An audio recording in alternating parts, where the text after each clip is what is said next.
Hello viewers, welcome back to my Chakachak vlog. So ఈ రోజు నేను మరి సరికొత్త రెసిపీతో మీ ముందుకు వచ్చాను అనమాట. అదే ఆప్రికాట్ డిలైట్. ఇది ఇష్టపడని వారు అంటే ఎవరున్నారు చెప్పండి? ప్రతి ఒక్కరికి ఇష్టమైన రెసిపీ. అదే మీ ముందుకి తీసుకొచ్చాను అనమాట. ఎలా చేయాలి, ఇంగ్రీడియంట్స్ ఏంటి అనేది మనం వీడియోలో చూసేద్దాం. నా ఛానల్ ఇంకా ఎవరైనా సబ్స్క్రైబ్ చేసుకోకపోతే ఇప్పుడే సబ్స్క్రైబ్ బటన్ మీద క్లిక్ చేయండి. అండ్ మరిన్ని నోటిఫికేషన్ కోసం బెల్ ఐకాన్ని యాక్టివేట్ చేసుకోండి. Let's get started. First ingredient వచ్చేసరికి ఆప్రికాట్ అనమాట. ఇది మనం 4 hours or overnight soak చేసుకొని ఉంచుకోవాలి. సో సోక్ అయిన తర్వాత దీన్ని నేను బాయిల్ చేస్తున్నాను. సో బాయిల్ చేసేటప్పుడు నేను 3 to 4 tablespoons నేను షుగర్ యాడ్ చేస్తాను. It depends on your taste.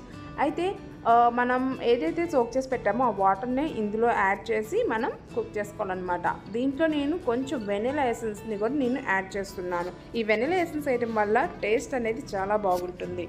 ఈ కుకింగ్ ప్రాసెస్ అంతా మనం లో టు మీడియం ఫ్లేమ్లోనే మనం కుక్ చేసుకోవాలి. అదర్వైజ్ ఇది మనకి మాడిపోతుంది అనమాట. చూసారా, ఈ విధంగా కుక్ అవుతే సరిపోతుంది. ఇది చల్లారబెట్టుకొని ఇప్పుడు మనము ఒక మిక్సీ జార్ తీసుకోండి.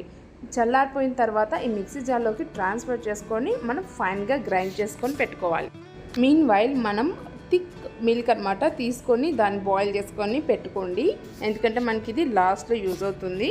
నెక్స్ట్ గ్రైండ్ చేసుకున్న తర్వాత నెక్స్ట్ స్టెప్ వచ్చేసరికి మనం స్టవ్ ఆన్ చేసుకొని ఈ యొక్క మిక్చర్ని లో టు మీడియం ఫ్లేమ్ వరకు మనం కుక్ చేసుకుంటూ ఉండాలి. బబుల్స్ వచ్చేంత వరకు కుక్ చేస్తే సరిపోతుంది. మనం అది కింద అడుగంటకుండా తిప్పుతూ మనం దాన్ని మిక్స్ చేస్తూ ఉండాలి.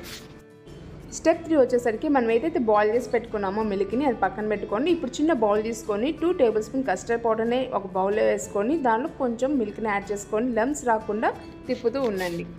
ఇందాక కుక్ చేసి పెట్టుకున్న ఆప్రికాట్ని మనం ఒక బౌల్లోకి ట్రాన్స్ఫర్ చేసుకొని ఇప్పుడు అదే బౌల్లో మిల్క్ని యాడ్ చేసి ఇందాక ప్రిపేర్ చేసి పెట్టుకున్న కస్టర్డ్ని దీనిలో మిక్స్ చేయండి. సో ఇప్పుడు థిక్గా వచ్చేంత వరకు దాన్ని తిప్పుతూ ఉండండి. నెక్స్ట్ మన స్టెప్ వచ్చేసరికి మనకు కావాల్సింది milk made and fresh cream అనమాట. సో ఇప్పుడు ఈ యొక్క ఫ్రెష్ క్రీమ్ని ఒక బౌల్లో తీసుకోండి.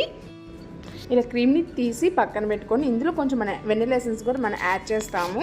మీకు వెనిలా ఎసెన్స్ వద్దనుకుంటే you can skip it. Next మనకి కావాల్సింది స్పాంజ్ కేక్ అనమాట.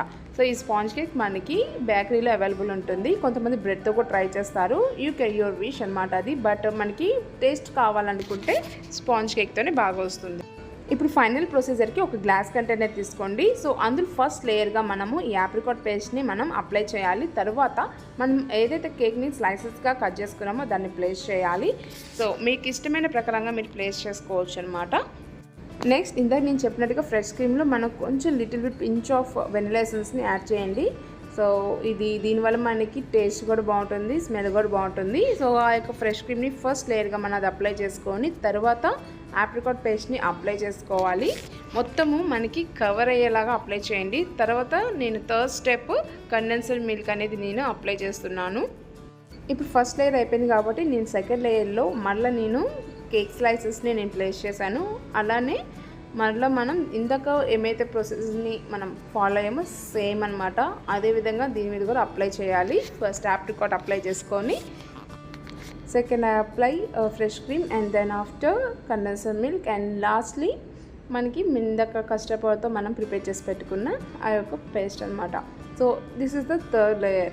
సో ఈ థర్డ్ లేయర్లో కూడా సేమ్ మనం అదే ప్రొసీజర్ని మనం ఫాలో అవుతాం. ఇలా మీకు ఎన్ని లేయర్స్ కావాలనుకుంటే అన్ని లేయర్స్ మీరు ప్రిపేర్ చేసుకోవచ్చు. యూజువల్లీ మనం కేక్కి బ్రౌన్ కలర్లో ఉంటుంది ఎడ్జెస్, అది తీసేస్తారు. బట్ నాకు ఇష్టం కాబట్టి నేను అంతే ఉంచుకున్నాను. సో ఇదన్నమాట. సో లాస్ట్కి ఏదైతే మనకి కస్టర్డ్ పౌడర్ ఉందో ఆ యొక్క పేస్ట్ మొత్తం మనం ఇందులో స్ప్రెడ్ చేసేసుకొని అండ్ ఫైనల్లీ మళ్ళీ ఆప్రికాట్ని అప్లై చేస్తున్నాను అనమాట. Now I'm finally garnishing with dry fruits. So నా దగ్గర ఏమైతే ఉన్నాయో ఆ డ్రై ఫ్రూట్స్తో నేను సింపుల్గా గార్నిషింగ్ చేశాను. మీ దగ్గర ఏమైతే ఉంటే వాటితో మీరు గార్నిషింగ్ చేసుకోవచ్చు. సో చూడండి అవుట్పుట్ ఎంత బాగా వచ్చిందో. సో చూస్తే ఎంత టెంప్టింగ్గా ఉందంటే సో నేనైతే బయట కొనుక్కోవటం కన్నా వాడు ఇచ్చేది నాకు సరిపోవట్లేదు. అందుకే నేనే ట్రై చేద్దామని ఇంట్లో ట్రై చేశాను. చాలా 100కి 99% బాగా పర్ఫెక్ట్గా కుదిరింది. సో మీరు కూడా ఇంట్లో ట్రై చేయండి. ఈ వీడియో హెల్ప్ఫుల్ అవుతుంది అనుకుంటున్నాను. సో మీకు ఎట్లా వచ్చిందని కామెంట్ సెక్షన్లో కామెంట్ చేయండి. ఇంకా ఎవరైనా నా ఛానల్ సబ్స్క్రైబ్ చేసుకోకపోతే ఇప్పుడే వెళ్ళి సబ్స్క్రైబ్ చేసుకోండి.